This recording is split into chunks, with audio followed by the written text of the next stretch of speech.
오늘 말씀은 마가복음 14장 32절에서 42절입니다. 키워드는 겟세마네 기도, 자기 십자가, 하나님의 뜻을 발견하는 기도입니다. 그들이 겟세마네라 하는 곳에 이름에 예수께서 제자들에게 이르시되 내가 기도할 동안에 너희는 여기 앉아 있으라 하시고 베드로와 야고보와 요한을 데리고 가실새 심히 놀라시며 슬퍼하사 말씀하시되 내 마음이 심히 고민하여 죽게 되었으니 너희는 여기 머물러 깨어 있으라 하시고 조금 나아가사 땅에 엎드려 들 수 있는 대로 이때가 자기에게서 지나가기를 구하여 이르시되 아빠 아버지여 아버지께는 모든 것이 가능하오니 이 잔을 내게서 옮기시옵소서.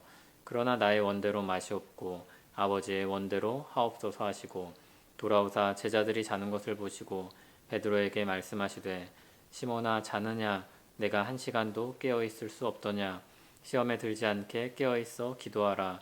마음에는 원이로되 육신이 약하도다 하시고 다시 나아가 동일한 말씀으로 기도하시고 다시 오사 보신즉 그들이 자니 이는 그들의 눈이 심히 피곤함이라. 그들이 예수께 무엇으로 대답할 줄을 알지 못하더라. 세 번째 오사 그들에게 이르시되 이제는 자고 쉬라. 그만 되었다. 때가 왔도다. 보라 인자가 죄인의 손에 팔리느니라. 일어나라 함께 가자. 보라 나를 파는 자가 가까이 왔느니라. 아멘.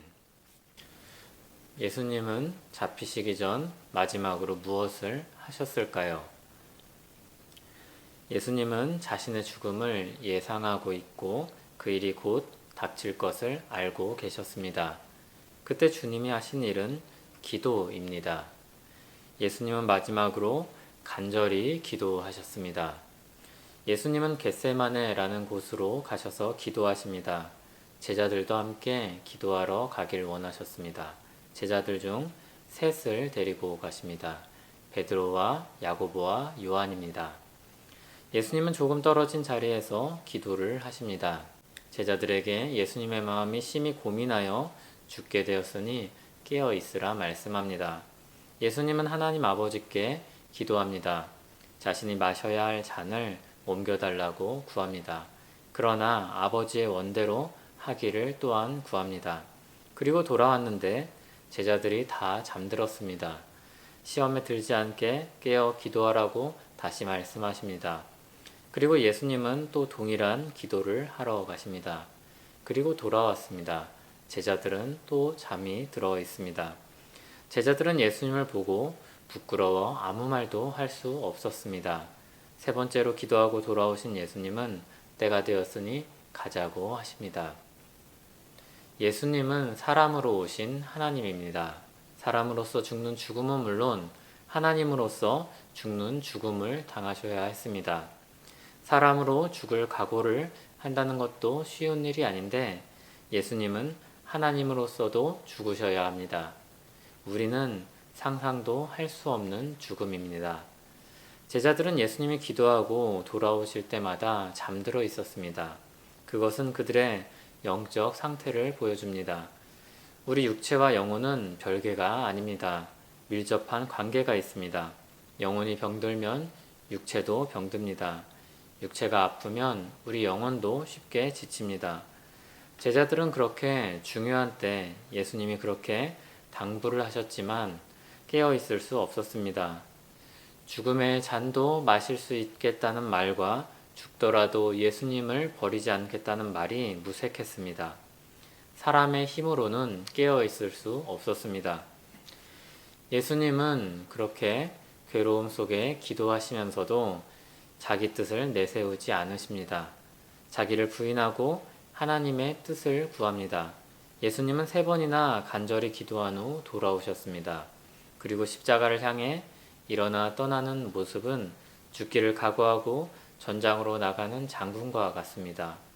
자신의 순종이 하나님의 뜻을 이 땅에서 이루고 하나님 나라를 이 땅에 세울 것을 아셨습니다. 기도함으로 더욱 힘을 내어 고난과 영광의 길을 가십니다. 이처럼 기도는 자기 육체를 이기게 합니다. 육체를 이기고 하나님의 뜻을 발견하고 그 뜻을 쫓아가도록 합니다. 사도 바울은 자신에게 있는 육체의 가시를 제거해 달라고 3번이나 간절히 기도했습니다. 기도를 한 바울이 깨달은 것은 무엇입니까? 내 은혜가 내게 족하도다. 이는 내 능력이 약한 데서 온전하여 짐이라. 그는 자기 약함을 제거하고 싶었습니다. 기도하고 난 후 그는 자기 십자가를 지기로 결심합니다. 하나님이 그에게 말씀하신 바를 쫓아서 허락된 것만 가지고 가기로 마음을 정합니다. 약한 것을 안고 가기로 했습니다. 그러나 그것이 하나님의 일을 함에 있어서 아무런 문제가 되지 않는다는 것도 알았습니다. 오히려 그것이 하나님을 더욱 드러내는 도구로 쓰임을 알게 되었습니다. 바울은 그것을 깨닫고 기꺼이 자기를 부인하고 자기 십자가를 지고 가게 됩니다. 우리는 기도할 때 이와 같은 것들을 깨닫게 됩니다. 무엇을 버려야 하는지, 무엇을 붙잡아야 하는지 알게 됩니다. 많은 신자들이 그런 질문을 합니다. 그때를 언제 할 수 있을까요? 그 사람이 내 사람인지 어떻게 할 수 있을까요? 어떤 선택을 해야 할까요? 선택의 기로에 섰을 때 기도는 우리 생각을 정리해 줍니다. 우리 생각 속에 숨어들어 있는 욕망을 발견하게 해줍니다. 내 상황 속에 있는 하나님의 뜻을 발견하게 해줍니다. 예수님은 3번 간절히 기도하셨습니다.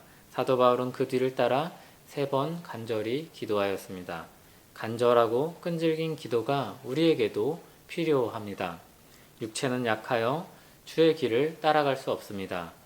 그러나 기도할 때 우리는 능력을 얻을 것입니다.